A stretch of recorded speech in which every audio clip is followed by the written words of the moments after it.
ഇവിടെ ജിദ്ദയിലേക്ക് വരുന്ന സമയത്ത് നാട്ടിലെ എയർപോർട്ടിൽ നിൽക്കുമ്പോഴാണ് ഒരു പ്രായമായിട്ടുള്ള ഒരു ചേട്ടൻ എൻ്റെ അടുത്ത് വന്നത്. ചോദിച്ചു, ആളുടെ മകന് ഒരു അപസ്മാരകത്തിനുള്ള ഗുളികകളാണ്, അതൊന്ന് കൊണ്ടുപോകാൻ പറ്റുമോ, കൊടുക്കാൻ പറ്റുമോ, അവൻ എയർപോർട്ടിൽ വന്ന് മേടിക്കും. ആളൊരു പാവമായിട്ട് ദയനീയമായിട്ട് പറഞ്ഞപ്പോൾ പിന്നെ എനിക്കത് നിഷേധിക്കാൻ പറ്റിയില്ല. ആ പൊതി വാങ്ങിയിട്ട് ഞാൻ ബാഗിലിട്ടു. ഇവിടെ വന്ന് ഫ്ലൈറ്റ് ഇറങ്ങിയപ്പോ അപ്പൊ തന്നെ പോലീസുകാരെന്നെ വന്ന് പൊക്കി. എനിക്കറിയില്ല എന്തിനാ പൊക്കിയെന്ന്. പിന്നീട് കാര്യങ്ങൾ അനുസരിച്ച് മനസ്സിലാക്കിയപ്പോ ആ പ്രായമുള്ള ആള് ബ്രൗൺ ഷുഗറാണ് എനിക്ക് തന്നത്. ആളെന്നെ ചതിക്കായിരുന്നു. പിന്നീട് കോടതി വിസ്താരമൊക്കെ ആയിട്ട് എനിക്ക് അവർ മരണശിക്ഷ തലവെട്ടാൻ വിധിച്ചെന്നെ. ഇന്ന് വെള്ളിയാഴ്ചയാണ്.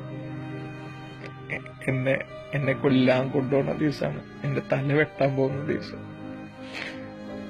അതിനു മുന്നേ ആഗ്രഹം ഉണ്ടോന്ന് ചോദിച്ചിട്ട് ഇവര് വന്നു പറഞ്ഞു. എനിക്ക് ഒരുപാട് ആഗ്രഹങ്ങളുണ്ട്.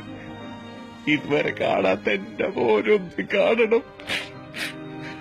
എന്റെ വിളിയും കാത്തിരിക്കണ എന്റെ പെണ്ണ്, എന്റെ ഭാര്യ, അവളൊന്നും ആരോട് ചേർത്ത് എനിക്കത് പൊട്ടിക്കരയണം.